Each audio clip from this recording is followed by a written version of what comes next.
কিছু কিছু জিনিস আমাদের বোঝার ব্যাপার আছে যে আমরা ইবাদত করি, আল্লাহর অলিরা ইবাদত করে। আমরা নামাজ পড়ি, আল্লাহর অলিরে নামাজ পড়ে। আমরা খানা খাই, আল্লাহর অলিরেও খানা খায়। প্রত্যেকটা কাজকর্ম ভিতরে আমাদের চলাফেরা আল্লাহর অলিদের চলাফেরা ব্যতিক্রম। আমরা কোরআন পড়ি, আল্লাহর অলিরও কোরআন পড়েছে, কিন্তু পার্থক্য কোনটা? যেমন হজরত ফতেহ আলী রহমাতুল্লাহ আলাইহি, তিনি রাসূলের নোমা ছিলেন।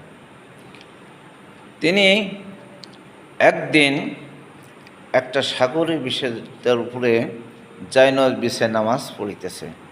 একজন জেলে ব্যক্তি ওই সাগরে মাছ ধরার জন্য গেল। এখন জেলে তাকাইয়া দেখে যে একজন ব্যক্তি তিনি সাগরে জায়নমাজ বিছে নামাজ পড়তেছে। একটু লক্ষ্য করে শুনেন। জেলে মনে মনে চিন্তা করলো যে ওই ব্যক্তি নামাজ পড়ে যখন নদীর পরে আসবে, সাগরের পরে আসবে, আমি একে প্রশ্ন করবে এর কী আমল আছে। হজরত ফতেহ আলী রাসূলুল্লাহ তিনি যখন সাগরের তীরে চলে আসলো, জেলে তখন সালাম বিনিময় করে বলল, হুজুর আপনার কি আমল আছে যে আমলের বিনিময়ে আপনি সাগরে যাই নামাজ বিছিয়ে নামাজ পড়েন?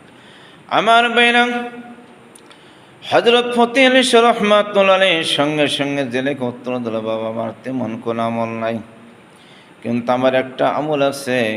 সূরাতুল ফাতিহা আলহামদু সূরা, যেটা কোরআনের উম্মুল কোরআন বলা হয়েছে, আমি যখন এই সূরা ফাতিহা পাঠ করে নদীতে যাই নামাজটা বিছাইদের সঙ্গে সঙ্গে আল্লাহর রহমত, আল্লাহর কুদরতে এই যাই নামাজ আমার জন্য তৈরি হয়ে যায়।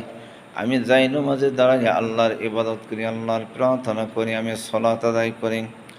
জেনে মনে মনে চিন্তা করলো, হায় হায়, এটা তো সাধারণ একটা ব্যাপার।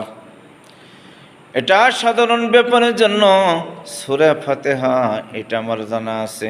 আমার ভাইরা, একজন ব্যক্তি কোরআন তেলাওয়াত জানে না, কিন্তু সূরা ফাতিহা জানে, সূরা ইখলাস জানে। কোরআনে কিছু কিছু সূরা আছে, ওই ব্যক্তি একজন মূর্খ ব্যক্তিও তারা এই সমস্ত সূরা মুখস্থ পারে, কথা ঠিক কিনা?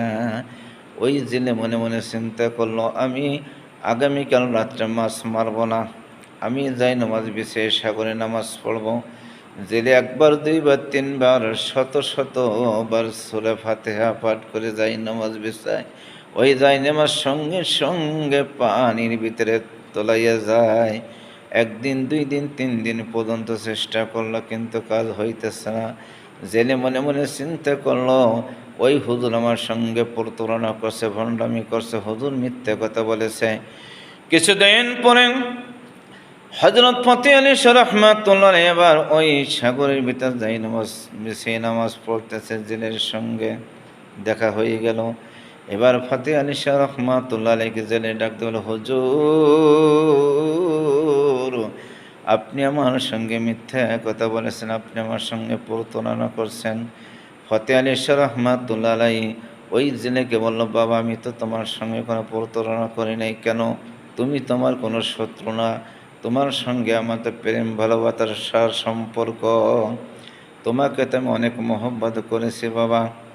এমন সময় ওই জেলে ফতেহ আলী রহমাতুল্লাহ আলাইকে প্রশ্ন করল, হুজুর আপনি সাগরে নামাজ পড়লেন, আপনার কি আমল? একই উত্তর দিলাম, আমার সূরা ফাতিহা উম্মুল কোরআন আমি পাঠ করে আমি যাই নামাজ বিছাইছি।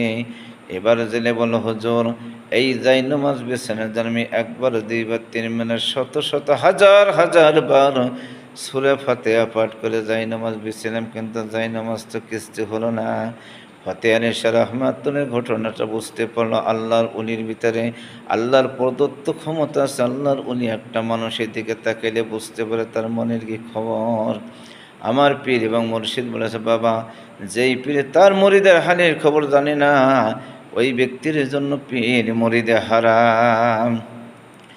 আমার মেয়েরা, এবার ফতেহ আলী রহমাতুল্লাহ বলতেছে, বাবা আমি সূরা ফাতিহা পাঠ করছি, তুমি উপর যে ব্যতিক্রম হলো, আমি যে মন যে ইশক মোহব্বত প্রেম হাসিল করে ফাতিহা শরীফ পড়ছি, ওই ফাতিহা তুমি পাঠ করতে পারো নাই।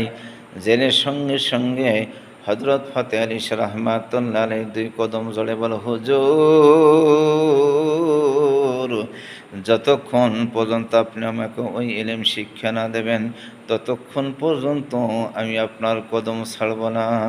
ফাতে আলী রহমাতুল্লাহর সঙ্গে সঙ্গে জেলেকে হুকুম করল, বাবা তুমি উজু করে পবিত্রতা অর্জন করে তুমি আমার সম্মুখে আসো। ওই ব্যক্তির সঙ্গে সঙ্গে ওই সাগরের পর থেকে উজু করে পবিত্র হয়ে চলে আসলো। ফাতে আলী রহমাতুল্লাহ বলে, বাবা তুমি ক্যাবলামুখী হয়ে তুমি নামাজের কায়দায় বসো।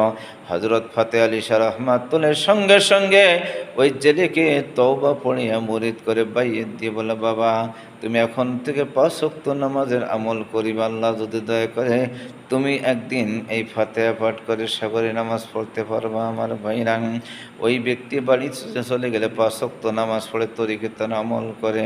আমার বেড়ে যে ব্যক্তি এই দুনিয়ার জমিনে লক্ষ লক্ষ বার সূরা ফাতিহা পাঠ করে যায় নামাজ বিছানায় চেষ্টা করলে পারে নাই, আল্লাহর ওলির সোহবতে যাওয়ার কারণে হযরত ফাতে আলী রাহমাতুল্লাহ বাইয়াত গ্রহণ করে তরিকতের জিন্দেগি এই দুনিয়ার জমিনে গঠন করার কারণে ওই ব্যক্তি একজন সাধারণ ব্যক্তি হলো না, ওই ব্যক্তি একজন কামেল মোকাম্মেল ওলি আল্লাহ পূর্ণ হতে হয়ে গেছে এক জামানা।